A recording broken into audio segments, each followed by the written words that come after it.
माननीय अध्यक्ष महोदय, अभी हमारे माननीय सदस्य बेटे बेटे बोलना सदन के जो भारतीय जनता पार्टी के अध्यक्ष भी हैं मेरे ख्याल से, उनका मैंने भाषण सुना, क्योंकि माननीय कटारिया साहब नेता प्रतिपक्ष थे, तो वो हमारे आसाम के माननीय राज्यपाल बन गए हैं। सबसे पहले मैं अपनी ओर से, पूरे सदन की ओर से आपका हार्दिक स्वागत करता हूँ। मेरी शुभकामनाएं भी है। आसाम में हमारे हरदीप जोशी जी, विश्वचंद्र माथुर जी और राजस्थान सभा के मिला के गुलाब चंद कटारिया जी राज्यपाल बने वहाँ पर। आप वहाँ पे जाके कामयाब हों, ये मेरी शुभकामनाएं आपके साथ में हैं। और राजस्थान का मान सम्मान बढ़े आपके वहाँ विराजने से, ये हम सबका सपना रहेगा। माननीय अध्यक्ष महोदय, माननीय सदस्य आमिर ताने वाले ने बहुत सारी बातें कही। मैं एक पर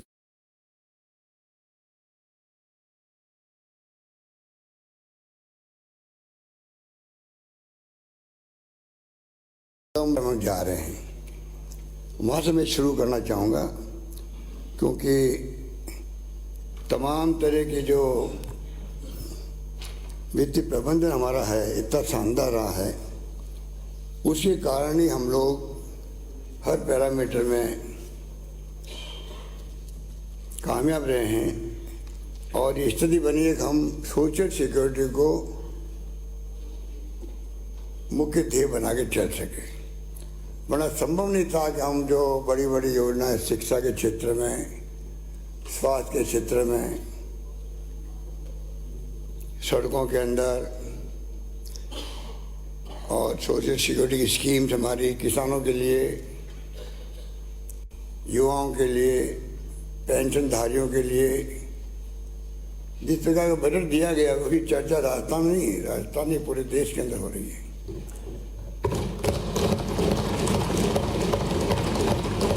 बल्कि आपको मैं दारुड़े हद कह सकता हूँ, ये हमारा बजट का डॉक्यूमेंट जो है,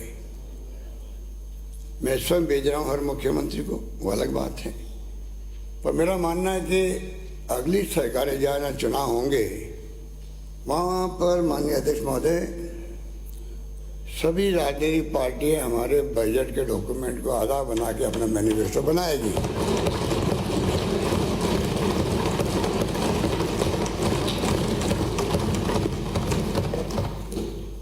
आपके दिल जानता है, ऊपर से कुछ को अलग बात है। बहुत शानदार समग्र विकास वाला बजट पेश किया गया है। ये पर कैपिटा इनकम मैंने बात इसलिए कही, राज्य सरकार प्रति व्यक्ति आय को बढ़ाने के लिए सतत प्रयास कर रही है।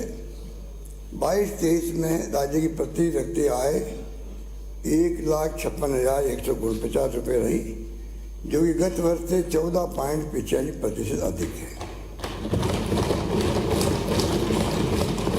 पिछले माननीय अध्यक्ष महोदय, पिछले 11 वर्षों की अवधि में प्रति व्यक्ति आय में सर्वाधिक वृद्धि गत वर्ष 18.10%, अब इस वर्ष 14.85% रही है। राजस्थान की प्रति व्यक्ति आय में पिछले 4 वर्षों में 10.01% की औसत वृद्धि देखी गई, जबकि अखिल भारतीय स्तर पर यह वृद्धि 7.89% ही रही है। गत 3 वर्षों में राजस्थान अन्य राज्यों की तुलना में सर्वाधिक प्रति व्यक्ति आय वाले राज्यों में, पिछड़े राज्यों से निकल करके अग्रणी राज्य में खड़ा हो गया है। सांख्यिकी कार्यक्रम इम्प्लीमेंटेशन मंत्रालय भारत सरकार द्वारा अगस्त 22 में जारी विभिन्न राज्यों की GSDP के अनुसार विभिन्न राज्यों में गत 10 वर्षों में प्रति व्यक्ति आय में रही वृद्धि दर के विश्लेषण से स्पष्ट होता है कि सर्वाधिक प्रति व्यक्ति आय में वृद्धि वाले राज्यों में राजस्थान का स्थान। अध्यक्ष महोदय, ये बात सदन के माननीय सदस्य को सुनने लायक है। पिछली सरकार के वक्त में 16-17 में 21वें पे, 17-18 में 30वें पे और 18-19 में 19वें पे रहा था। जबकि राज्य सरकार की कुशल आर्थिक नीतियों के कारण सर्वाधिक प्रति व्यक्ति आय में वृद्धि वाले राज्यों में राजस्थान के स्थान 19-20 में 12वें पे, 20-21 में 10वें पे और 21-22 में 9वें पे रहा है।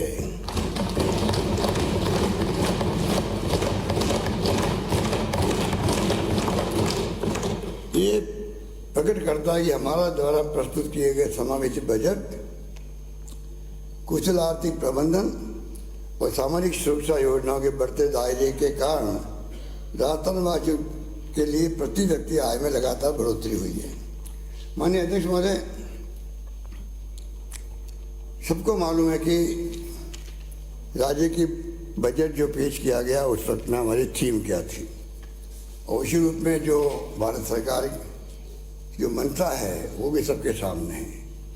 क्योंकि भारत सरकार पता नहीं प्रधानमंत्री जी ने राज्यसभा के अंदर भी और दोसा के अंदर भी जिस प्रकार के भाव प्रकट किए वो दुर्भाग्यपूर्ण है।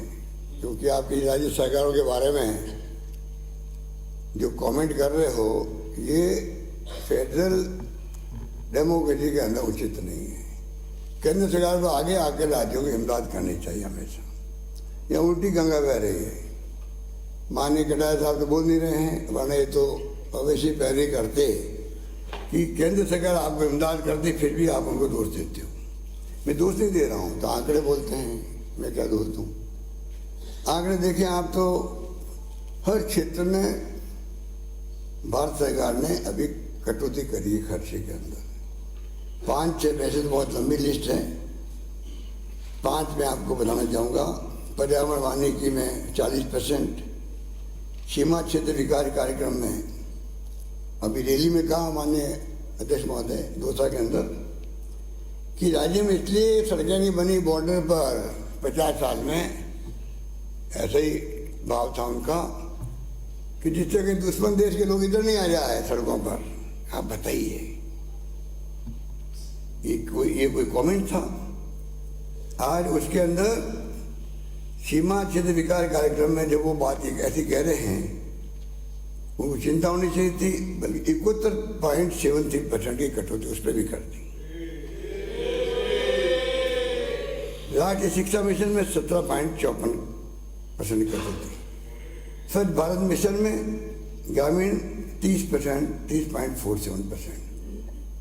राष्ट्रीय कृषि विकास योजना में 32.90%। पशुधन स्वास्थ्य और रोग नियंत्रण कार्यक्रम में 30% की कटौती थी और प्रधानमंत्री आयुष्मान भारत स्वास्थ्य में 71.19% की। और सबको मालूम है कि नरेगा में जो कटौती की सबको मालूम है। तो माननीय अध्यक्ष महोदय, मैं निवेदन करना चाहूँगा कि जिस प्रकार से केंद्र सरकार रवैया अपना रही अपना कमियाँ कर रही है, ये क्या दर्शाता है? ये क्या दर्शाता है? क्योंकि कटौती करना मैंने पिछली बार सदन को बताया था और खर्च नहीं करना एक ही बात है। हमें दोष देते हैं कि आप खर्च नहीं करते, हम पैसा भेजते हैं आपको। अभी मैंने पूरी लिस्ट पढ़ के सुनाई आपको कि कहाँ कहाँ पे इतना पैसा उनका खर्च नहीं हो पाया है। इसी प्रकार से मनरेगा में 32.88% की कटौती की। मिड डे मील में 10% लगभग, यूरिया सब्सिडी में 14%, अनुसंधान के अंदर 13%, आईसीडीएस में 38%, एनएफएसए में 17%, इलेक्ट्रॉनिक्स में और आईटी हार्डवेयर में 41%, अटल पेंशन सरकार योजना में सरकार का 28% कटौती, पवन ऊर्जा में 14% और आत्मनिर्भर भारत रोजगार योजना में 7%। अध्यक्ष महोदय, इस प्रकार से जो कटौती तो करी है। अभी जो नया इनकम टैक्स का स्लैब दिया तो सबको भ्रमित कर दिया। जो लोग अपेक्षा करते थे उसके आधार पर तो नहीं मिला, बल्कि LIC, PPF, PF, NPS जहाँ लोग जमा कराते हैं, बुजुर्ग लोग भी और बाकी अन्य लोग भविष्य देखते हुए 80C की छूट होती है, 89G की होती है, उन सब में कटौती कर दी गई। इस प्रकार से मैं समझता हूँ उचित नहीं कहा जा सकता।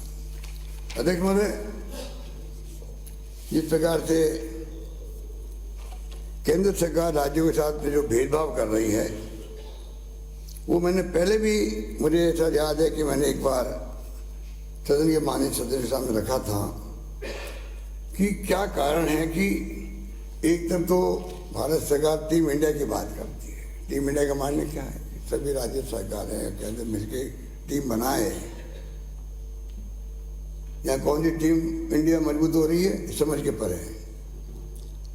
राज्यों के साथ किस तरह भेदभाव सरकार कर रही है उसका मैं उदाहरण देना चाहूँगा।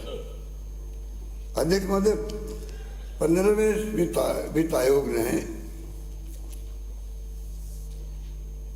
32% से 42% कर दिया। जो संवैधानिक संस्था है एक प्रकार से, वो उसने बढ़ाया, राज्यों का शेष हिस्सा बढ़ाया। बहुत खुशी की बात हुई हम सबको। पर उल्टा रास्ता निकाल करके वो तमाम जो बढ़ाया हुआ था उसको बराबर कर दिया। कैसे कर दिया? एक तरफ तो पहले जो शेयरिंग पैटर्न था राज्यों के साथ में, राष्ट्रीय खाद्य सुरक्षा मिशन में 100% केंद्र का, 0 राज्यों का, अब कर दिया 40-60 कर दिया। राष्ट्रीय कृषि विकास योजना में 100% था केंद्र का, यूपी गवर्नमेंट वक्त में 0 था राज्य का, अब कर दिया 40-60, उसको भी कर दिया। समग्र बाल विकास सेवाओं में 90-10 था, अब 40-60। राष्ट्रीय ग्रामीण आजीविका मिशन में 75-25 था राज्यों का, अब 40-60। मरुस्थलीय क्षेत्रों में सिंचाई निर्माण 90-10 था, अब 40-60। इंदिरा गांधी नहर परियोजना में 75-25 था, अब 50-50। राष्ट्रीय स्वास्थ्य मिशन में 75-25 था, अब 60-40। समेकित महिला सशक्तिकरण कार्यक्रम 100 था, अब 40-60। प्रधानमंत्री ग्रामीण सड़क योजना में 100 था, अब 40-60। तो माननीय अध्यक्ष महोदय, मैं कहना चाहूँगा तमाम जगह पर जो बढ़ाया गया था, एक तरफ तो ये पैटर्न कर दिया, और दूसरी तरफ आप आगे सुनिएगा कि नई अप्रोच सरकार की हो रही है, भारत सरकार की, कि पैसा जो है समेकित निधि होती है, संचित निधि होती है, कंसोलिडेटेड फंड होता है स्टेट गवर्नमेंट का, उसमें जमा कराते थे पहले CSR का फंड। उसकी बजाय नया तरीका निकाला है, बैंक में जमा करवाएंगे। इनको पूछो क्यों करवाएंगे? वहाँ पर जो लिक्विडिटी होती है राज्य के पास में, तो वो अपने आराम से काम कर सकते हैं। उस लिक्विडिटी को खत्म करने के लिए इस प्रकार से आइडियल पड़ी रहे मनी, कोई चिंता की बात नहीं, बैंकों में स्टेट गवर्नमेंट के पास नहीं रहना चाहिए, उसका फैसला किया। PD खाते में सरकार की जो राशि वो दे रहे थे, इसका नुकसान राज्यों को हो रहा है, उसको भी नहीं दे रहे PD खाते में। जल जीवन मिशन, उसमें जो केंद्र का हिस्सा है वो भी हम बैंकों में जमा करवाएंगे, आपको नहीं देंगे। अब आप मुझे बताइए, और तो और एक नया अभी पायलट प्रोजेक्ट का मैसेज दिया गया है राज्य सरकारों को। हम चाहते हैं कि आप पूरा खर्च आप ही करो, स्टेट का भी और केंद्र का अंश भी, उसके बाद में हम आपको देंगे केंद्र का अंश। बताइए आप ये कौन सा तरीका है, किस तरह से, ये क्या चाहते हैं? मैं इस मौके पर और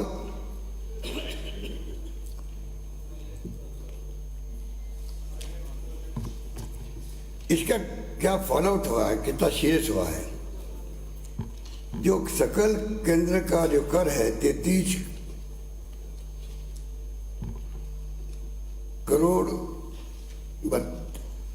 33,52,080 करोड़, 41% जो होता 13,74,352 करोड़, जो बढ़ना चाहिए। राजस्थान का हिस्सा आता है 6.0026%।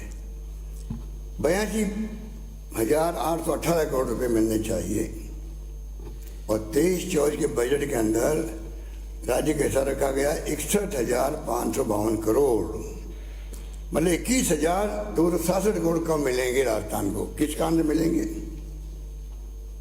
ये समझ के परे हैं कि ये जो कम हस्तांतरण क्यों कर रहे हैं, वो क्या कारण है। और 21,267 करोड़ की कम रकम नहीं होती है। ये अध्यक्ष महोदय इस बात में इसलिए कह रहा हूँ, नेता हमारे जो प्रतिपक्ष के जो हमारे साथी बैठे हुए हैं, मैं कहना चाहूँगा क्या आपकी ड्यूटी नहीं है? आप यहाँ तो विपक्ष में हैं, केंद्र में आप लोग सत्ता में हैं, क्या आप में से कोई लोग या आपके 25 MP साहब केंद्रीय मंत्री बैठे हुए हैं, कभी राजस्थानी पैरवी करते हैं? वो नहीं करनी चाहिए क्या उनको? आज मान लीजिए आप सत्ता आपकी वहाँ पर है, मैंने अनुभव से कह सकता हूँ जब जब ऐसी स्थिति बनी है राज्यों के अंदर पक्ष विपक्ष मिलकर के गए हैं वहाँ पर कई राज्यों में, लेकिन प्रधानमंत्री जी को वहाँ पे अपनी बात बताइए, अपनी शिकायत बताइए, अपने सुझाव दिए हैं। पर मैंने देखा 4 साल पूरे हो गए, आपने कभी इस प्रकार का सहयोग नहीं किया। मेरा आरोप है, आपके सबके ऊपर आरोप है, नेता प्रतिपक्ष।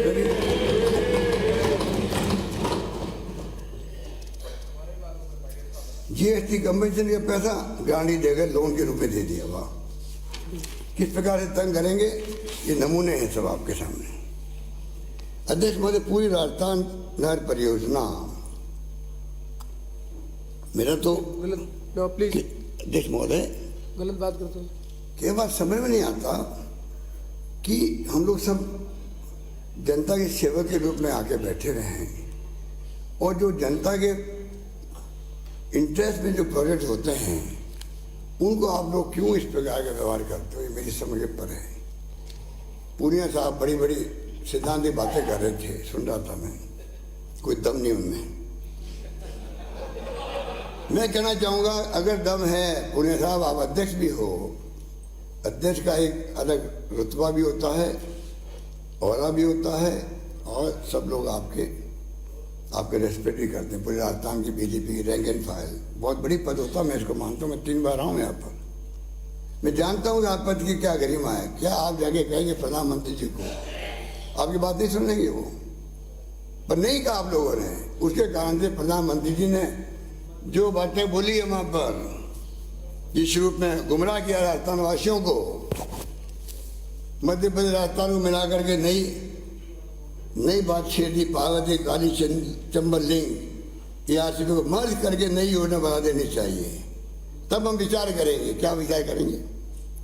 योजना मैंने बनाई है, रिफाइनरी मैंने लगाई थी, उसको तो बंद कर दिया आप लोगों ने वसुंधरा के वक्त में। 5 साल नहीं चलने दिया उसको, बना 40,000 का प्रोजेक्ट 70,000 करोड़ का हो गया। वो कौन दोषी है? आप लोग दोषी हो, आपकी पार्टी दोषी है। इसका जवाब दे मुझे। ERCP वसुंधरा राजे जी ने इसको कंसीव किया था। राजस्थान मध्य प्रदेश दोनों स्टेटों की मीटिंग हुई 2005 के अंदर, समझौता हुआ, उसको आधार बनने की योजना बनाई गई है। वो पहला मैं पढ़ के सुनूंगा आपको, तो झूठ नहीं मेरे ख्याल से। राजस्थान मध्य प्रदेश के बीच हुए अंतर्राज्यीय जल समझौते के संबंध में राजस्थान मध्य प्रदेश अंतर्राज्यीय नियंत्रण मंडल की 13वीं बैठक जो 25 अगस्त 2005 को हुई थी, जिसमें निर्णय किया गया राज्य किसी परियोजना के लिए अपने राज्य के कैचमेंट से प्राप्त संपूर्ण पानी एवं दूसरे राज्य के कैचमेंट से प्राप्त पानी का 10% प्रयोग कर योजना बना सकते हैं। इसके आधार पर योजना बनाई गई। मध्य प्रदेश अपना बांध बना लिया और फंडिंग लेनी थी अंतर्राष्ट्रीय एजेंसियों से, ले ली फंडिंग, और राजस्थान गवर्नमेंट आपने NOC भी दे दी। हमारा जब वक्त ERCP पे आ रहा है, सरकार बदल गई तो क्या हो गया? योजना तो आपके वक्त की है। इस योजना को पूरा करने में क्यों अड़चन पैदा की जा रही है, मेरी समझ के पर है। राजस्थान की जनता कभी माफ नहीं करेगी आप लोगों को। इतनी शानदार योजना को आप लोग क्यों बंद करने जा रहे हैं?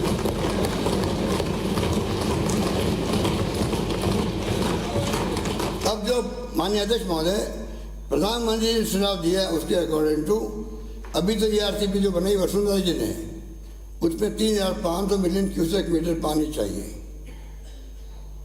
जबकि इस योजना में ये इसका लगभग नई योजना में बता रहे हैं प्रधानमंत्री जी, किसी सलाह से बता रहे हैं, मुझे नाम लेने की जरूरत नहीं, आप जानते हो कि सलाहकार कौन है उनके इस काम के लिए। उसमें आधा पानी ही 1775 मिलियन क्यूसेक मीटर पानी ही 13 जिलों को मिलेगा। तो क्या मुझे बताइए आप लोग, आप चाहेंगे 13 जिले का पानी जो है हमें आधा ही मिले? आप स्वीकार करोगे उसको? और स्वीकार करोगे तो किस, बताइए जनता को क्यों स्वीकार करेंगे आप लोग? ये तो आंकड़े बताते हैं। क्या चाहते हैं आप लोग? कर्नाटक में ऊपरी भद्रा प्रोजेक्ट जिसकी लागत करीब 21,450 करोड़ है, उसे राज्य परियोजना का दर्जा देने की मांग की थी। वहाँ राज्य में राज्य दर्जा तो नहीं दिया, पर कम से कम 22-23 के बजट में आपकी सरकार ने 5,300 करोड़ उनको दिए। राजस्थान के लिए 0 हम रख रहे हैं 9,500 करोड़ रुपये, हम रख रहे हैं 9,500 करोड़ रुपये। इस बार में बढ़ा के 13,500 कर दिए मैंने उसके लिए।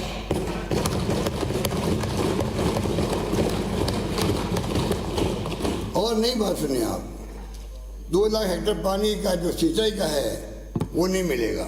नई जो प्रधानमंत्री जी ने बताया है, आपको सुझाव दिया है, उसके अकॉर्डिंग टू आधा पानी और 2 लाख हेक्टेयर जमीन की सिंचाई नहीं हो सकेगी। अब बता दीजिए किसान विरोधी कौन है? और एक और बात है, नई जो सुझाव है उसमें 26 की बजाय सिर्फ 13 बांधों में पानी मिलेगा।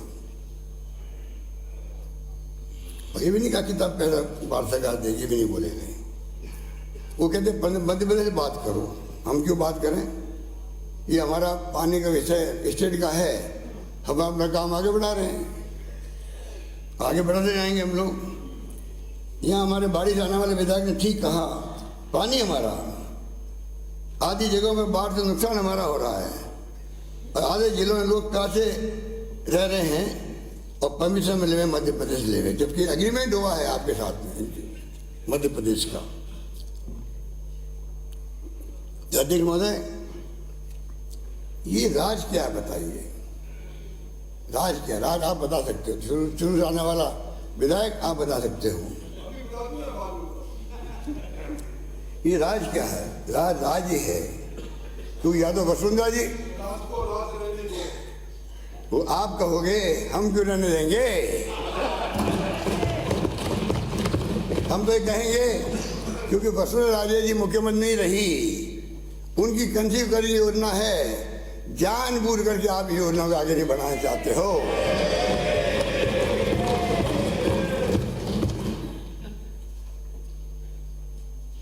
राजेंद्र जी बुलवाना चाहते थे सर, राजेंद्र जी आपसे यही बुलवाना चाहते थे। ठीक, बिल्कुल ठीक है आपने अध्यक्ष महोदय, बिल्कुल ठीक कहा। आप उनकी नेचर जानते हो, प्रगति जानते हो। ये तो आप मानेंगे ना, मध्य प्रदेश अपने राज्य में इसी निर्णय के आधार पर नेवर नदी पर मोनपुरा बांध एवं काली सिंध नदी पर कुंडलिया बांध का निर्माण किया है एवं परियोजना के लिए बाह्य एक्सटर्नल एजेंसीज के लोन के लिए जरूरी होने पर परियोजना पूरी होने के बाद राजस्थान से एनओसी लिए और आपने दिए। गौरतलब है कि काम पूरा होने के बाद किए एनओसी पूर्ववर्ती भाजपा सरकार द्वारा ही जारी की गई। आपने बड़ा सदस्यता दिखाया उनके साथ में, क्योंकि भाई भाई है, वो भी सरकार आपकी थी वहां पर। गौरतलब है कि काम पूरा होने के बाद की एनओसी पूर्ववर्ती भारत सरकार द्वारा ही जारी की गई थी। तो अध्यक्ष महोदय, मैं कहना चाहूँगा कुछ काम ऐसे हैं, अभी माननीय आमिर से आने वाले सदस्य ने कोरोना को लेकर भी आलोचना कर दी सरकार की। कम से कम इस तो बरस से आप, क्योंकि हमने आपको साथ लिया सबको। अभी तक मैं बोलता हूँ, कहीं इंटरव्यू देता हूँ तो विपक्ष के साथियों को चर्चा करता हूँ। 3 दिन पहले मैंने इंटरव्यू दिया एक टीवी वालों को, तो मैंने कहा भी हमने सबने मिलकर उसका मुकाबला किया। आपने यहाँ पे भी मीन ब्रेक निकाल दी। आपका आप भूल जाते हो क्या? नदी गंगा के किनारे लाशें पड़ी भूल जाते हैं आप लोग, गंगा में बैठी लाशें भूल जाते हैं आप लोग, भूल जाते हो क्या? नहीं किया आप लोगों ने। ऑक्सीजन से तुम लोग मरे हैं, केंद्र सरकार को ये देश कभी माफ नहीं कर सकता, इतने लोग मरे हैं ऑक्सीजन के। कोई तय ही नहीं रखी, दूसरी लहर आ गई, समझ नहीं पाया इतनी बड़ी लहर, शानदार बड़ी लहर आ सकती है। और किस पर अध्यक्ष महोदय, राहुल गांधी ने फरवरी मार्च 2020 में कह दिया था कुछ भी हो सकता है, संभल के चले भारत सरकार। उसने चेतावनी दी थी, अगर उनकी बात को गंभीरता से लेते शायद इतनी मौतें नहीं होती। और मुझे पता ही नहीं कारण क्या है। अध्यक्ष महोदय, गुजरात के अंदर एक उदाहरण पेश हुआ, जो मरीज बाहर कारों के अंदर, ट्रकों के अंदर या बसों के अंदर, एम्बुलेंस के अंदर बाहर बैठे बैठे ड्रिप लगवा रहे थे। मेरे भी 12 ड्रिप लगी है, मेरा भी नमूना हो गया था। मुझे मालूम है ड्रिप लगना किसे कहते हैं। बाहर सड़कों पे ड्रिप लग रही है देश के अंदर, पूरा दुनिया देख रही है गुजरात को। आपको सरकार बदलना पड़ा। हिंदुस्तान के इतिहास में पहली बार मुख्यमंत्री सहित सभी मंत्रियों की छुट्टी कर दी आपने और नए लेके आया, बता दिया। क्योंकि आपको मालूम है ये नमूना था कोरोना कोविड की फेलियर का, जो गुजरात में सबसे ज्यादा था। आप क्यों भूल जाते हो? और आप कहते हो यहाँ पे वैक्सीन, अरे वैक्सीन मालूम आपको? अध्यक्ष महोदय, प्रधानमंत्री जी से कुछ से मैंने बात करी इसी के अंदर। मैंने कहा कि आप गलत काम कर रहे हो। आपको वैक्सीन जो है आप इसको पैसे से मत लगवाइए लोगों से, इसको फ्री कीजिए आप इसको। और मैंने भी कहा, जहाँ तक मेरे को अनुभव है, बचपन से देखते आए हैं, वैक्सीन सारी फ्री लगती है, वैक्सीन फ्री लगती है। और ये तो कोविड है, महामारी, विश्वव्यापी महामारी है। प्रधानमंत्री ने उस पर तो कोई कॉमेंट नहीं किया। बाद में जब दवा पड़ा होगा और जगहों से, तब जाके उन्होंने घोषणा करी कि हम वैक्सीन फ्री लगाएंगे। क्यों भूल जाते हो? हम लोगों की मांग ज्यादा पर उनको करना पड़ा, मजबूर होकर करना पड़ा। ये बोले मत बोला।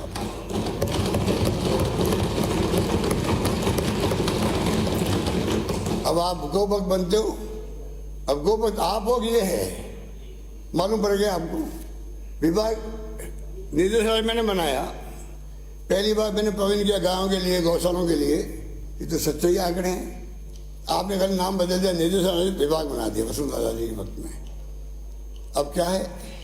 अब मेरे पास पूरे आंकड़े हैं। आपने 3 महीने से नंदीशालाओं को 6 महीने तक दिया था, 9 महीने कर दिया, हमने 12 महीने कर दिया हम लोगों ने नंदीशालाओं के लिए। आपने 4 साल में 143 करोड़ रुपए दिए आप लोगों ने अनुदान। हमने दिया 4 साल में 2313 करोड़ रुपए दिए हम लोग अनुदान।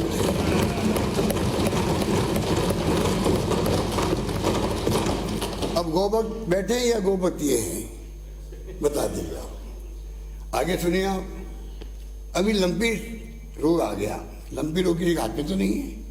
हमने मांग की भारत सरकार से, कृपा करके आप इसको कोविड की तरह ट्रीट करो और इसके लिए आप थोड़ा मुआवजा दो किसानों को। हमारी बात स्वीकार नहीं की गई, आप बना लीजिए उनको। हमने कहा है कि हम उन गायों को, मरने वाले गायों को 40,000 गाय प्रति गाय हम पैसा देंगे।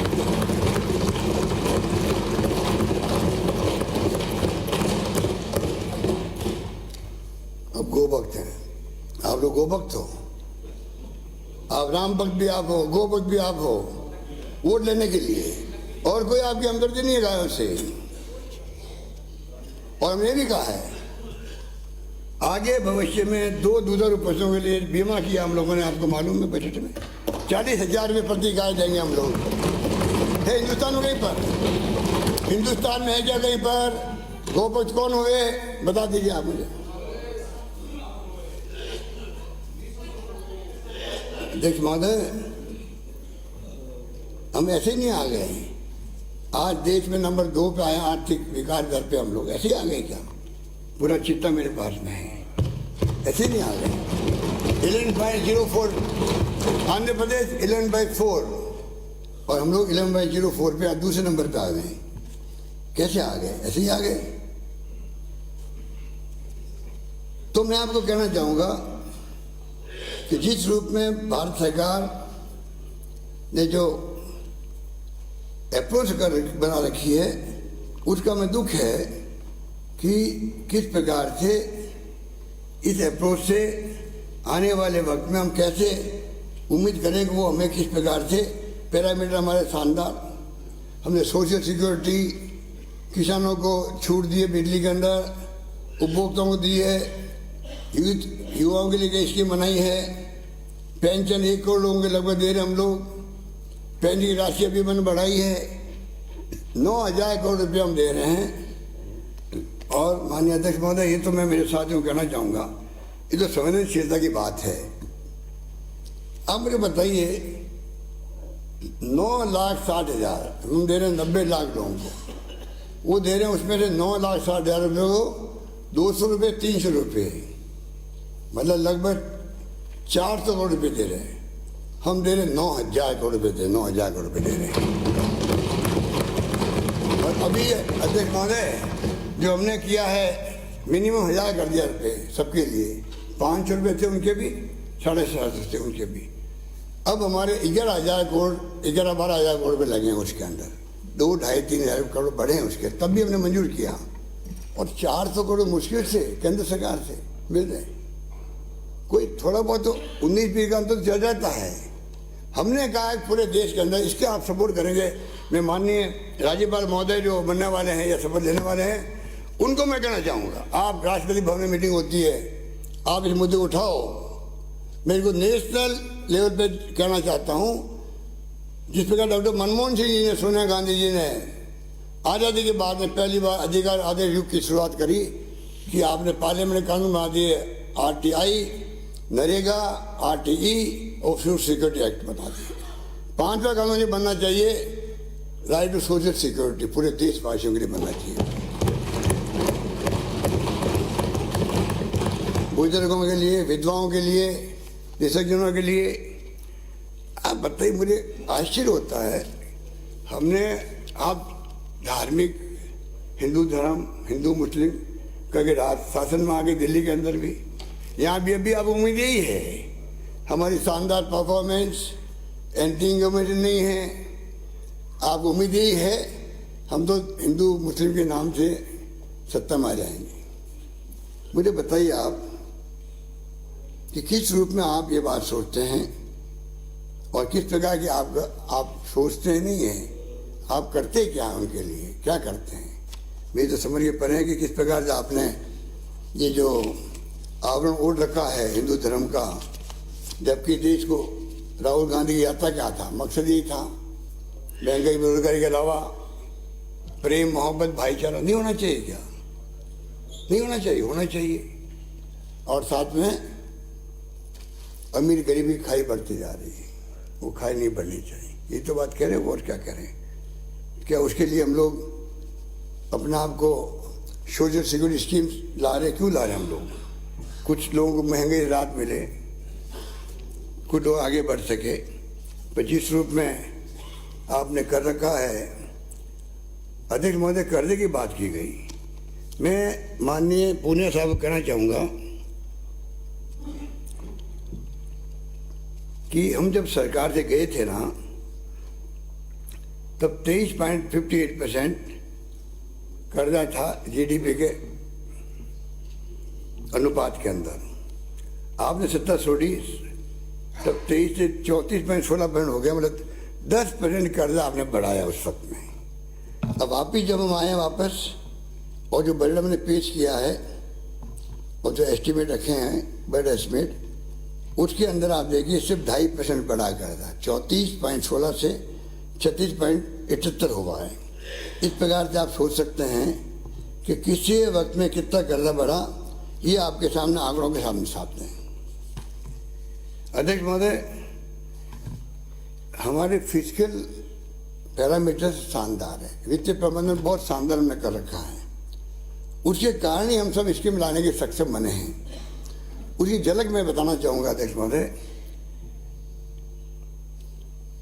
फिजिकल डेफिसिट जो है 23-24 का, मोदी सरकार जो है, भारत सरकार, इंडियन गवर्नमेंट, वहाँ 5.9% रखा है फिजिकल डेफिसिट, जो लक्ष्य है। हमने रखा 3.98%। रेवेन्यू डेफिसिट 2.9% वहाँ पर, उससे कम हमारा 1.58% है। फिजिकल डेफिसिट 21-22 के अंदर केंद्र सरकार का रहा है 6.7, हमारा रहा है 3.96 रहा है, कम रहा उनसे। रेवेन्यू डेफिसिट उनका 4.1% रहा, हमारा 2.12% रहा।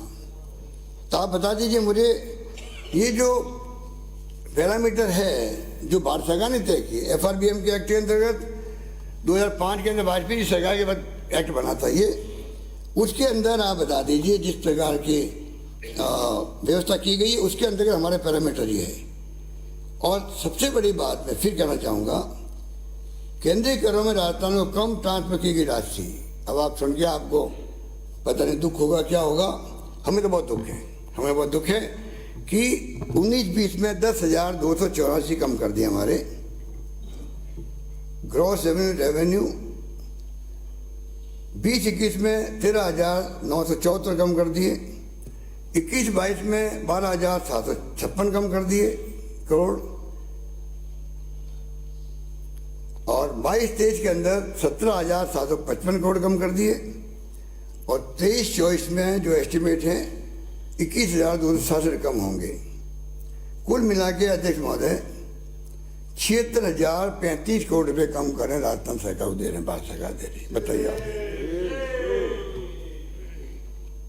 तो आप बता दीजिए क्या कारण है? कोई कारण है इसका? डिविजिबल पुल होता है एक्साइज का, उसको उन्होंने पूरी तरह बर्बाद कर दिया। बेसिक एक्साइज ड्यूटी को तो कम कर दिया और additional excise duty, special excise duty बढ़ा दिया। तरीके निकाल दिए उन्होंने कम करने के भी, वो भी हो गया।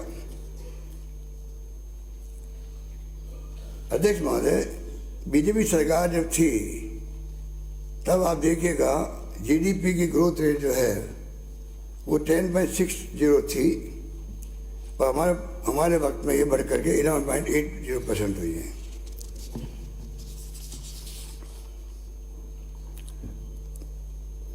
कैपिटल एक्सपेंडिचर की बात की जाती है कि इंफ्रास्ट्रक्चर तब बनेगा जब कैपिटल एक्सपेंडिचर ज़्यादा होगा।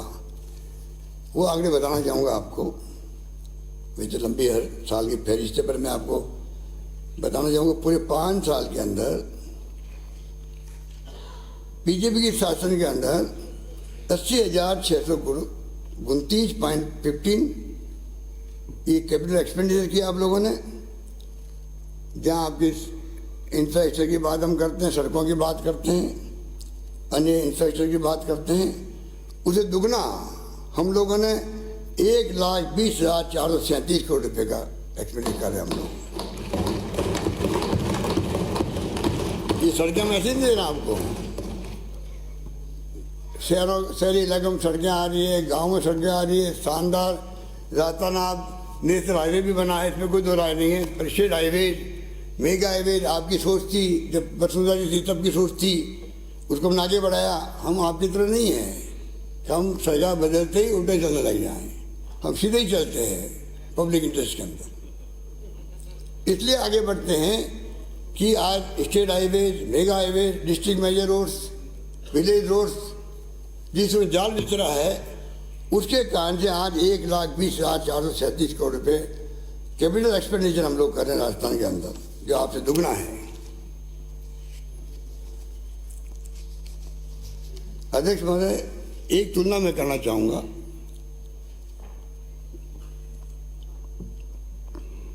आपने ये तो अध्यक्ष महोदय मैं कहना चाहूंगा, इतना शानदार बजट, पिछली बार मैंने एक बजट को आपको एक पूरी कंपेरिजन किया दोनों सरकारों का, हमारा और बीजेपी का। रात दिन का फर्क था, 30-35 पैरामीटर्स थे उसके अंदर, और सब ने उसमें खूब उन्होंने मेरे थपथपाई थी रात आपको। तो आपके साथ को मैं दाद दूंगा, फिर भी आप इतनी हिम्मत है, उसके बावजूद भी आपने आलोचना करने में कमी नहीं रखी बजट की। ये तो आपको कहना पड़ेगा कि आप में जो साथ की बात है कि जब तुलना ही नहीं की जा सकती थी 4 साल के कामों की, उसके बाद में भी आपने हिम्मत का काम है, हर पैमाने पर कई गुना पीछे होने के बावजूद भी आपने ऐसी तुलना। चलिए मैं आपकी 5, एक तो सोशल सिक्योरिटी, एक जल और स्वच्छता, स्वास्थ्य, परिवार कल्याण, शिक्षा, खेल और कला, ये 4-5 जो है, इनको लेके मैं कहना चाहूँगा कि इनको आपके वक्त में 72,835 करोड़ मैंने खर्च किए, सब मिला के 5 सालों में। और हम लोगों ने जो है 1,29,695 करोड़ रुपये खर्च करने जा रहे हैं।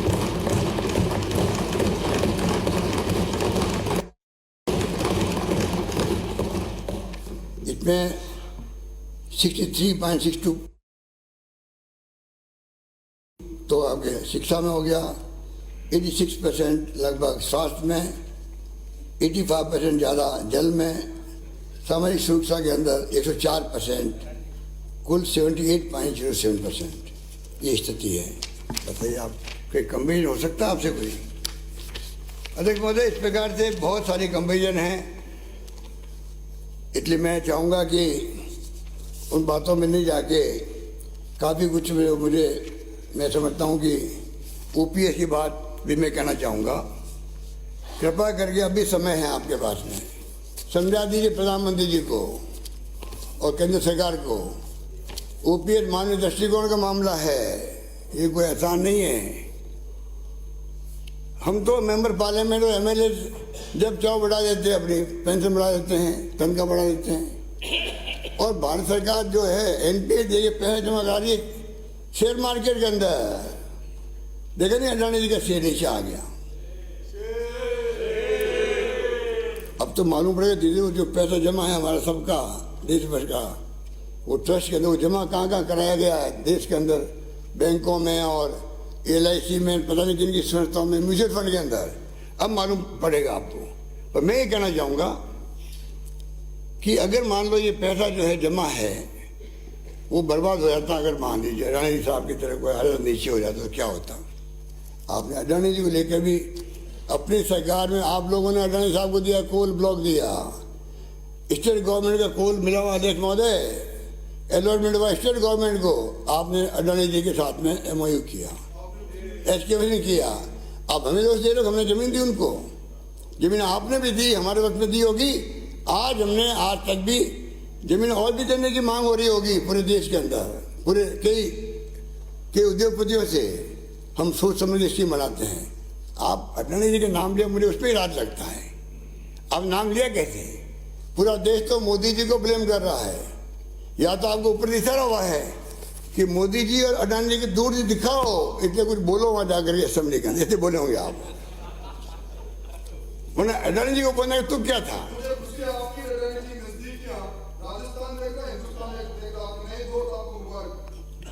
अरे मैं तो ये बताऊँ, आपने अडानी जी के बोलने की हिम्मत की, मैं आपको दाद देता हूँ, यूँ कह रहा हूँ।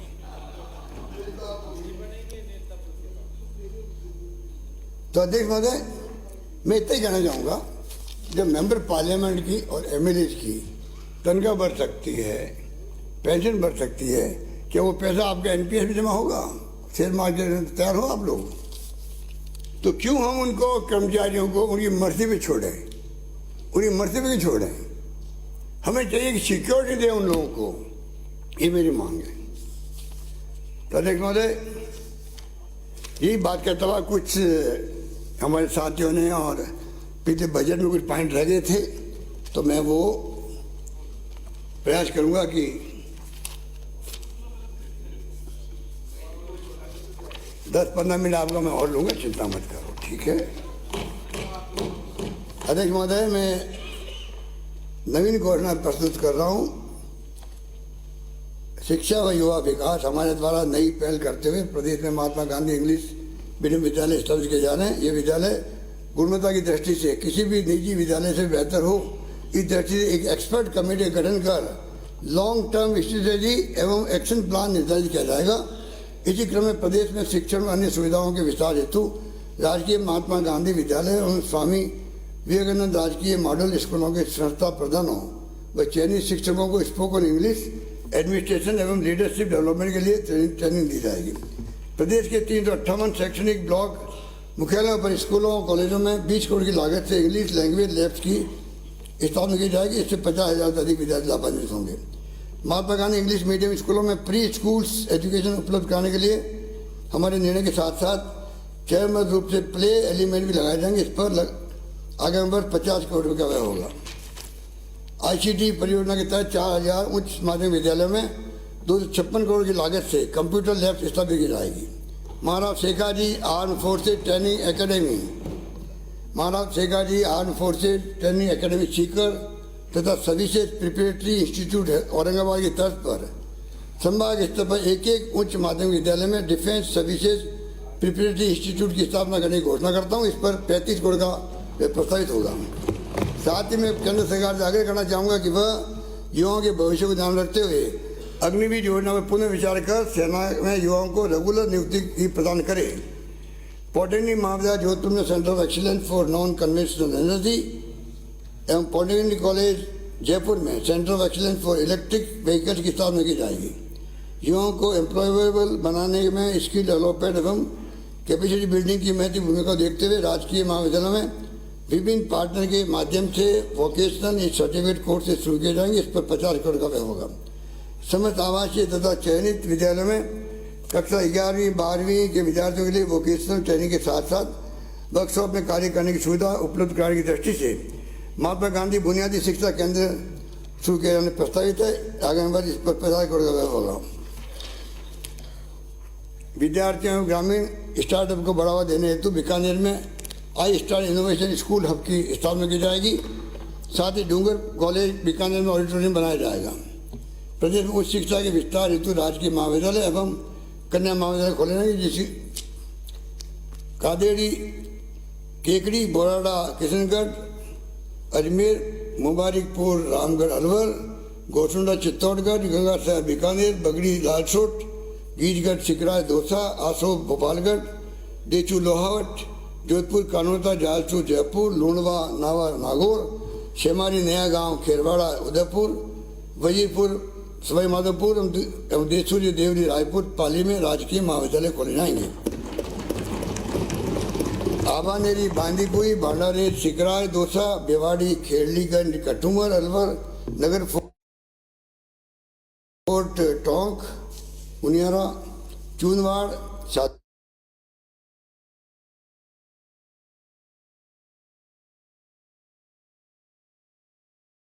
सादुलसर, गंगानगर एवं सुकार, बामनवास, सवाई माधोपुर में कन्या राजकीय महाविद्यालय खोले जाएंगे। जयपुर के हवा महल क्षेत्र में राजकीय उर्दू बीएड महाविद्यालय खोला जाएगा। ग्रामीण कन्या महाविद्यालय भादरा हनुमानगढ़, ग्रामीण कन्या महाविद्यालय भादरा हनुमानगढ़, मीरा कन्या महाविद्यालय संगरिया हनुमानगढ़, ज्ञान ज्योति पीजी महाविद्यालय श्रीकरणपुर गंगानगर, शहीद भगत सिंह महाविद्यालय राजश्री नगर गंगानगर राजकीय महाविद्यालय परिवर्तित करना प्रस्तावित है, पुनः प्रस्तावित है। साडोली, रामगढ़, उमरेड अलवर, नारगढ़ बारा, विजयपुर चित्तौड़गढ़, लाखनपुर लालसोट दौसा में ITI खोली जाएगी। विद्यार्थियों की सुविधा शिक्षण सुविधा के विस्तार हेतु गिरपुरा, केकड़ी, अजमेर व भडोली, बोली सवाई माधोपुर में अनुसूचित जनजाति आवासीय विद्यालय, वैर, भरतपुर व जैसलमेर में अनुसूचित जाति आवासीय विद्यालय, पहाड़ी कामा भरतपुर में अल्पसंख्यक बालक आवासीय विद्यालय खोले जाएंगे। अग्गर, लसाड़िया, उदयपुर, मावाड़ जंगल पाली में अनुसूचित जनजाति बालिका छात्रावास तथा कुचामन नागौर में अनुसूचित जाति बालिका छात्रावास खोले जाएंगे। छात्राओं को शिक्षा ग्रहण करने के लिए आवश्यक निःशुल्क आवासीय सुविधा उपलब्ध कराने की दृष्टि से राजकीय महाविद्यालय में छात्रावास का निर्माण चरणबद्ध रूप से कराया जाएगा। प्रथम चरण में श्री गंगानगर के छात्रावास सहित 20 छात्रावास खोले जाने के साथ ही पूर्व में संचालित छात्रावासों का जीर्णोद्धार किया जाएगा, जिसमें 75 करोड़ रुपये का व्यय होगा। प्रदेश में कस्तूरबा गांधी बालिका एकलव्य देवदान तथा अन्य सभी आवासीय विद्यालयों के साथ साथ SC, ST, OBC, MBC सभी छात्रावासों में आधुनिकीकरण एवं आधारभूत सुविधाओं के विभिन्न कार्य 100 करोड़ की लागत से करवाया जाना प्रस्तावित है। विद्यार्थियों के शारीरिक एवं मानसिक विकास हेतु राजकीय महाविद्यालय परिसर में ओपन जिम स्थापित किए जाएंगे। इस पर 25 करोड़ का व्यय होगा। संस्कृत विद्यालय में खेल सामग्री की उपलब्धता, खेल मैदानों का विकास व अन्य निर्माण के साथ साथ ओपन जिम सेंटर्स स्थापित किए जाएंगे। इस पर 20 करोड़ रुपये का व्यय होगा। संस्कृत महाविद्यालय में योग व ध्यान की नियमित कक्षाएं संचालित की जाएगी। चयनित युवाओं को राजकीय विभागों के साथ काम करने के अवसर प्रदान करने, उनके अभिनव एवं प्रगतिशील विचारों के आधार पर योजनाओं में गुणात्मक सुधार लाने हेतु यंग इंटर्न्स प्रोग्राम के तहत 250 युवाओं को अतिरिक्त इंटर्नशिप कराई जाएगी। साथ ही आमजन को सरकार की लोक कल्याणकारी योजनाओं अवगत कराने, जागरूक करने एवं उनकी समस्याओं को सरकार तक पहुंचाने के उद्देश्य से गठित राजीव गांधी युवा कोर के अंतर्गत कार्यरत 2500 राजीव गांधी युवा मित्रों की संख्या बढ़ाते 5000 की जानी प्रस्तावित है। दिनांक 10 फरवरी 23-24 का बजट प्रस्तुत करते समय मैंने वर्तमान में प्रक्रियाधीन नियुक्तियों के अतिरिक्त आगामी वर्ष में भी रिक्त होने वाले पदों पर भर्तियां सुनिश्चित करने की घोषणा की थी। इसी क्रम में अब मैं आगामी वर्ष 1 लाख भर्तियां और करने की घोषणा करता हूं।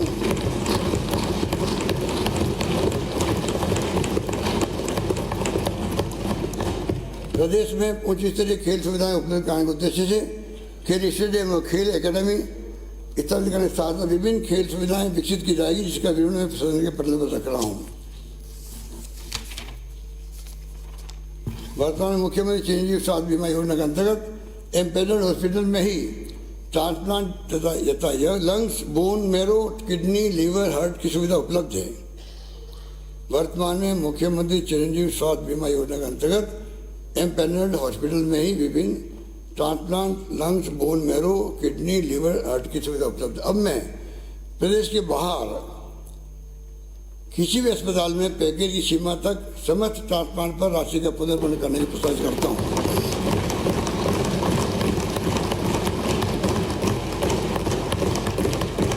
ऑर्गन ट्रांसप्लांट के लिए राज्य के समस्त मेडिकल कॉलेजों को चरणबद्ध रूप से ऑर्गन रिट्रीवल सेंटर के रूप में विकसित किया जाएगा। मुख्यमंत्री चिरंजीवी स्वास्थ्य बीमा योजना, राजस्थान गवर्नमेंट हेल्थ सर्विसेज, मुख्यमंत्री निरोगी राजस्थान योजना के अंतर्गत बढ़ते रोगी भार को देखते हुए मरीजों को सुगमता से समस्त चिकित्सा सुविधा देने तथा रोगियों की मेडिकल हिस्ट्री चेक करने के लिए चरणबद्ध रूप से IT आधारित इंटीग्रेटेड हेल्थ मैनेजमेंट सिस्टम उस सरकारी और निजी चिकित्सा संस्थाओं में प्रभावी किया जाएगा। आगामी वर्ष प्रथम चरण में सामुदायिक स्वास्थ्य केंद्रों तक क्रियान्वयन हेतु 50 करोड़ रुपये का व्यय करना प्रस्तावित है। राज्य की चिकित्सा संस्थाओं में ICU, neonatal ICU, paediatrics ICU bed की संख्या में हुई वृद्धि, इसमें काम करने वाले नर्सिंग स्टाफ की विशेष प्रकार की ड्यूटी को ध्यान रखते हुए इन्हें पृथक कैडर बनाया जाएगा। प्रदेश में प्राथमिक स्वास्थ्य केंद्र, सामुदायिक स्वास्थ्य केंद्र, उप जिला अस्पताल, जिला अस्पताल, ट्रॉमा सेंटर खोले कम्युनिकेट किए जाने के साथ साथ अन्य चिकित्सा सुविधाओं को विस्तार किया जाएगा, जिसका विवरण मैं सदन के पटल पर रख रहा हूँ।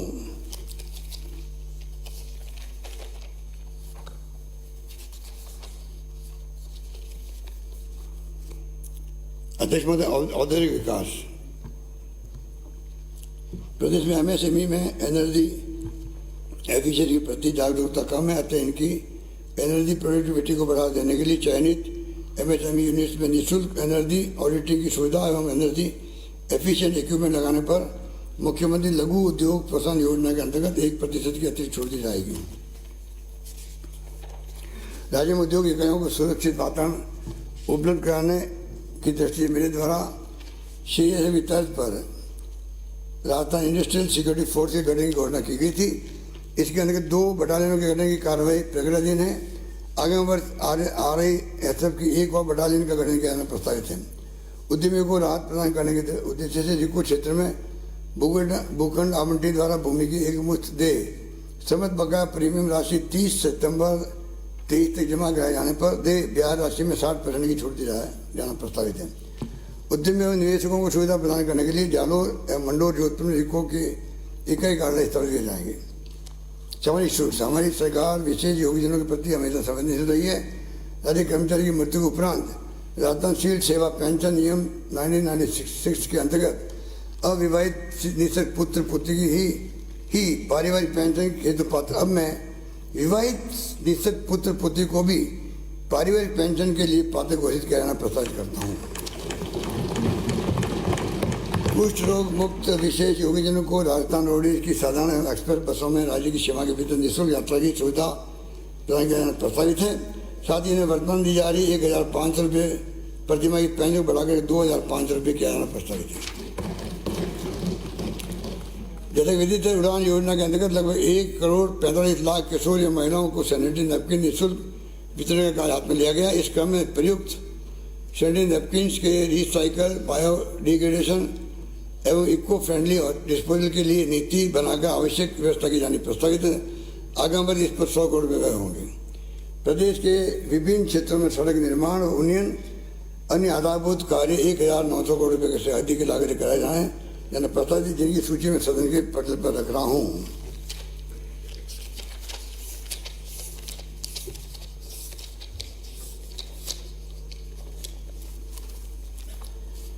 कम लागत में उच्च गुणवत्ता के सड़क भवन निर्माण संबंधी अनुसंधान के लिए जयपुर में centre of excellence for roads and building construction की 40 करोड़ की लागत से स्थापना की जाएगी। चेड़वा झुंझुनू में अधिशासी अभियंता का कार्यालय खोला जाएगा। प्रदेश के 50 नगरीय निकायों के जल भराव क्षेत्रों में ड्रेनेज एवं ग्रे वाटर ट्रीटमेंट हेतु 200 करोड़ रुपए खर्च किए जाएंगे। साथ ही विभिन्न निकायों हेतु सिविल सफाई कार्य आधुनिक मशीन द्वारा किए जाने के लिए 100 करोड़ रुपए की लागत से 3-in-1 roading, suction, grabbing and jetting robot मशीनें उपलब्ध कराई जाएगी। हाल ही में लंपी बीमारी के कारण काफ़ी संख्या में गायों की मृत्यु हुई है। बीमारी व अन्य कारणों से पशुओं की मृत्यु होने पर उनके अवशिष्ट के निस्तारण की प्रमुख समस्या रहती है। इसके समाधान व त्वरित निस्तारण के लिए प्रथम चरण में जिला स्तर के नगर निकायों में कारकेस प्लांट स्थापित किए जाएंगे। इस पर 75 करोड़ रुपये खर्च होंगे। नगर निकाय क्षेत्रों को कच्चे की समस्या से निजात दिलाने और प्रभावी निस्तारण हेतु 118 नगरीय निकायों में डंपिंग ग्राउंड पर जुड़े पुराने कचरे के निस्तारण हेतु 54 करोड़ रुपये खर्च किए जाएंगे। निर्माण एवं विध्वंस अपशिष्ट के साइकिल व प्रोसेसिंग हेतु जिला मुख्यालय स्थित निकायों पर प्लांट लगाए जाएंगे। प्रथम चरण में 24 करोड़ रुपये की लागत से कोटा, जोधपुर, बीकानेर, अजमेर, अलवर में प्लांट लगाए जाएंगे। प्रदेश में प्राकृतिक आपदाओं से होने वाली जनानी, आगजनी आदि घटनाओं की रोकथाम क्योंकि रेस्पॉन्स हेतु नगरीय निकाय में 200 फायर वाटर टेंडर उपलब्ध कराए जाएंगे। इस पर 75 करोड़ रुपये होगा। साथ ही औद्योगिक इकाइयों को आगजनी की घटनाओं से बचाव हेतु केसवाना, खेरतल, अलवर, खारा, बीकानेर, कड़लवास, उदयपुर, रत्नगर, चूरू में अग्निशमन केंद्र स्थापित किए जाएंगे। पेयजल एवं भूजल 15,000 से अधिक गाँव में पेयजल व्यवस्था की अत्याधुनिक तकनीक से सेंसर आधारित मॉनिटरिंग व्यवस्था सुनिश्चित करने हेतु IT आधारित रियल टाइम मॉनिटरिंग सिस्टम के साथ ही सेंट्रल कमांड सेंटर की स्थापना की जाएगी। इस पर लगभग 1,500 करोड़ रुपये व्यय होंगे किए जाने प्रस्तावित है। जन स्वास्थ्य अभियान की योजना जाजपुर जयपुर में कनिष्ठ अभियंता, किशनगढ़ निर्मा जयपुर में सहायक अभियंता तथा बादल हनुमानगढ़ कोतपुतली जयपुर में अधिशासी अभियंता के कार्यालय खोले जाएंगे।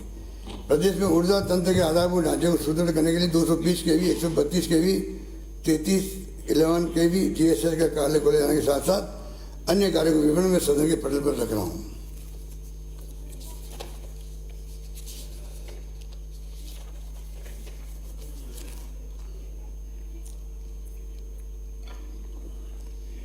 वन पर्यावरण नगरों में ग्रीन लंच की अति आवश्यकता। इस क्रम में मुगस्ता, भुगोर एवं करदनी, अलवर, गुगरा घाटी व स्मृति वन विस्तार, पुष्कर, अजमेर, रतन नगर बीट, राजगढ़, चूरू, मंगलवार, चित्तौड़गढ़, गणेश टेकड़ी, नाथद्वारा, राजसमंद, निशाला, उदयपुर के 2-2 करोड़ रुपये की लागत से तथा खीरखड़ी, बारा, श्यामपुरा, बांसवाड़ा, किला ब्लॉक, चित्तौड़गढ़, नीलकंठ महादेव, दौसा, संजय वन, शाहपुरा, मायला बाग व कनौता बांध, जयपुर, चौथ का बरवाड़ा, सोया, मधुपुर, बांदरिया, मगरा, राजसमंद एवं कच्चा बांध, टोंक शहरों के आसपास वन क्षेत्रों का विकास कर आम जनता के लिए खोलने हेतु 1-1 करोड़ रुपये के व्यय किए जाएंगे।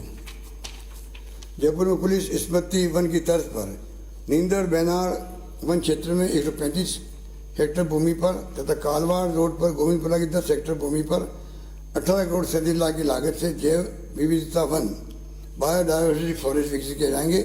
जिला मुख्यालय स्थित नगरीय निकायों में सुविधा युक्त सिटी पार्क बनाए जाने के साथ साथ मौजूदा शहरी वन क्षेत्रों में सुधार व विकास हेतु विभिन्न कार्य कराए जाएंगे। इस पर 40 करोड़ रुपये का व्यय होगा। साथ ही गंगापुर सिटी, सवाई माधोपुर में सिटी पार्क बनाया जाएगा। वन क्षेत्रों में कुशल प्रबंधन, संचालन, आधारभूत सुविधाओं विकसित करने हेतु पेट्रोलिंग ट्रैक, फायर लाइन व नवीन वन चौकियों के निर्माण तथा वन विभाग के भवनों परिसरों के सुदृढ़ करने के लिए 35 करोड़ रुपये तथा आधुनिक तकनीक को बढ़ावा देने तथा यथा ड्रोन के माध्यम से शीडिंग वायरलेस सिस्टम में सुधार तथा ट्रैप कैमरों तो 15 करोड़ रुपये व्यय किए जाएंगे।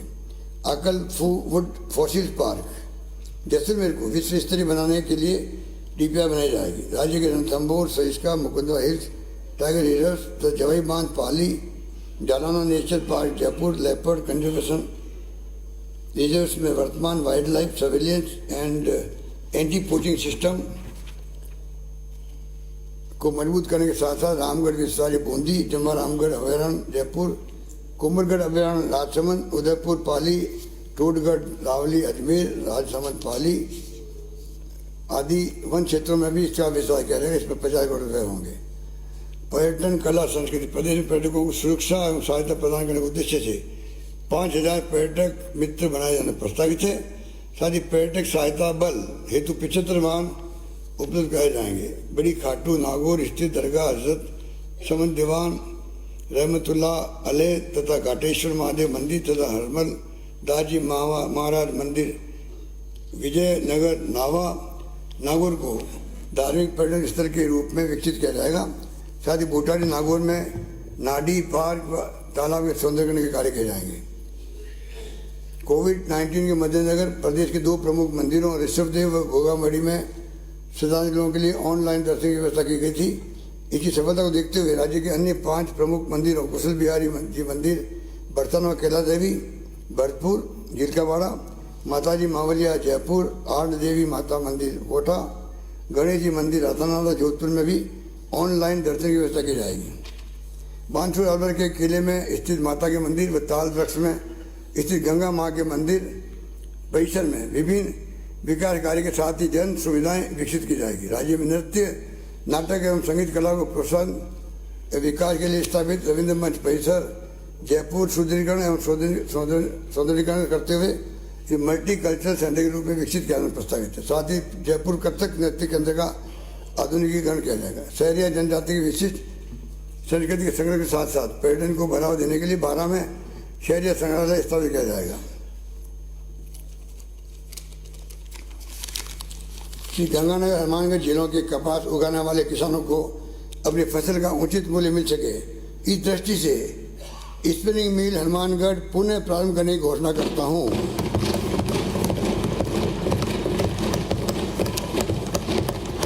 ऐतिहासिक पांडुलिपियों और प्रशासनिक दस्तावेजों की सुरक्षा, संरक्षण एवं डिजिटाइजेशन हेतु अभिलेख संग्रहालय बीकानेर में आगामी वर्ष 350 स्वतंत्रता सेनानियों की फोटोग्राफी दीर्घा तो 200 सीटों के वातानुकूल सभागार का निर्माण कराया जाएगा।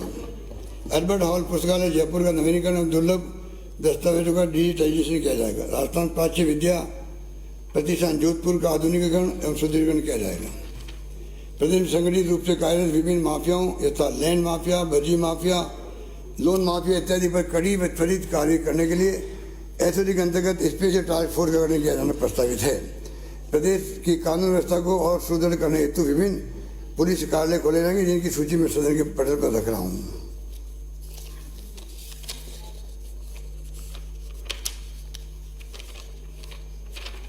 घरेलू हिंसा से प्रभावित महिलाओं को सहायता व परामर्शित सेवाओं हेतु संचालित महिला सुरक्षा व सलाह केंद्र को देय अनुदान राशि 3,15,000 रुपये राशि बढ़ा करके 5 लाख की जाएगी। साथ ही समस्त पुलिस सर्किलों पर ये केंद्र स्थापित किए जाएंगे।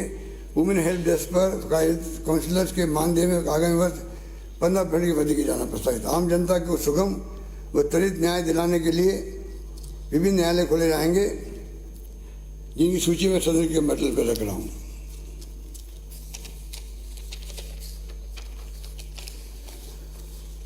कृषि संबंध क्षेत्र कृषकों को अक्सर शिकायत रहती है कि सतर्कता जांच अधिकारी द्वारा आए दिन उनकी भार वर्दी की VCR भर दी जाती है।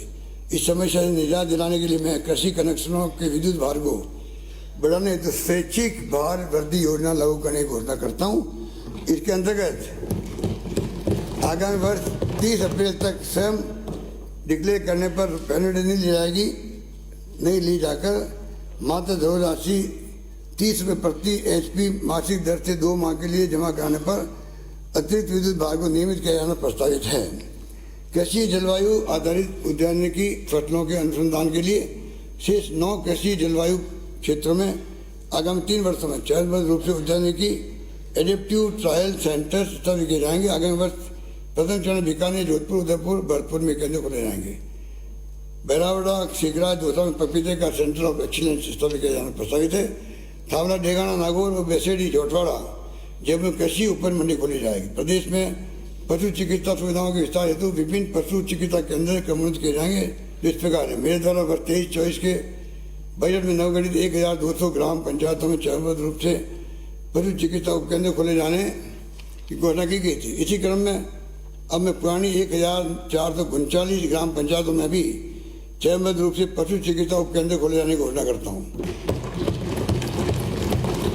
गोरास, मांडल, भीलवाड़ा, खारड़ा, रोहट, पाली व खुयाला सम जैसलमेर के पशु चिकित्सा उपकेंद्रों को पशु चिकित्सालय में कम्युनित किया जाएगा। साथ ही नवसारी अलवर में पशु चिकित्सालय खोला जाएगा। तिजरा, अलवर, बरावड़ा, दौसा, लाडनू, नागौर एवं राजागढ़, धौलपुर के प्रथम श्रेणी पशु चिकित्सालय को बहुउद्देशीय पशु चिकित्सालय में कम्युनिट किया जाएगा।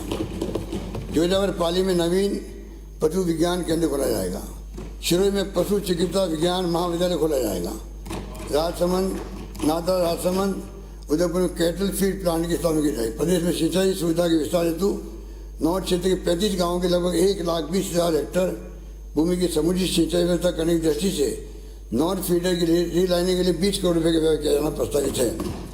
भादरा हनुमानगढ़ में अमर सिंह ब्रांच सिद्धमुख नर्मद नहर फीडर प्रणाली में पुराने टूटे हुए खालों का निर्माण और जीर्णोद्धार करवाए जाएंगे। साथ ही सूरतगढ़ गंगानगर क्षेत्र की खालों का निर्माण और जीर्णोद्धार कराए जाएंगे। गुड़गांवा कैनाल स्थित रही कच्ची वितरकों को पक्का करने संबंधी कार्य 100 करोड़ की लागत से कराए जाएंगे।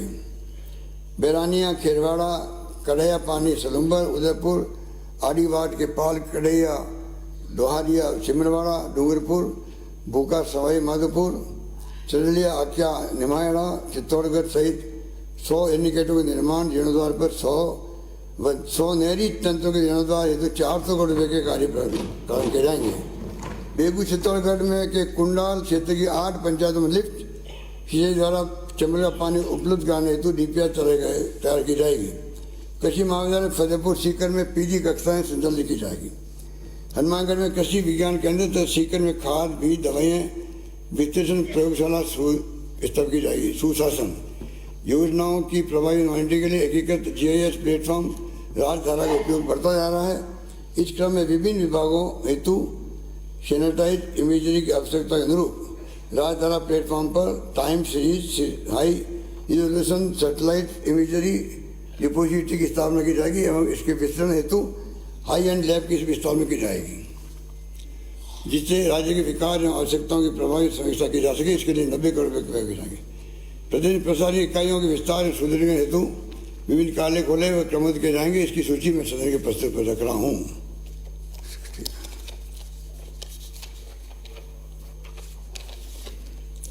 नायब तहसीलदार, नर्सिंग अधीक्षक इत्यादि पदों को राजपत्रित घोषित किया जाएगा। अधिकारियों और कर्मचारियों द्वारा प्रदेश की नीतियों एवं कल्याणकारी योजनाओं को लागू करने के लिए नवाचारों एवं तदनुसार अर्जित उपलब्धियों के प्रोत्साहन हेतु मुख्यमंत्री सार्वजनिक सेवा उत्कृष्टता पुरस्कार chief minister award for excellence in public service दी जाने की घोषणा करता हूँ। माननीय अध्यक्ष महोदय, इन्हीं शब्दों के साथ मैं अपनी बात समाप्त करता हूँ और माननीय सदस्य से निवेदन करूँगा कि वो जैसे मैं उनको विश्वास देना चाहूँगा कि जो उन्होंने अपनी बातें उठाई है और मेरी स्पीच में नहीं आ पाई है, उनको मैं कैसे हल करना सुनिश्चित करूँ, इसमें पूरा प्रयास करूँगा। ये बात कर मैं उनको धन्यवाद देता हूँ। धन्यवाद।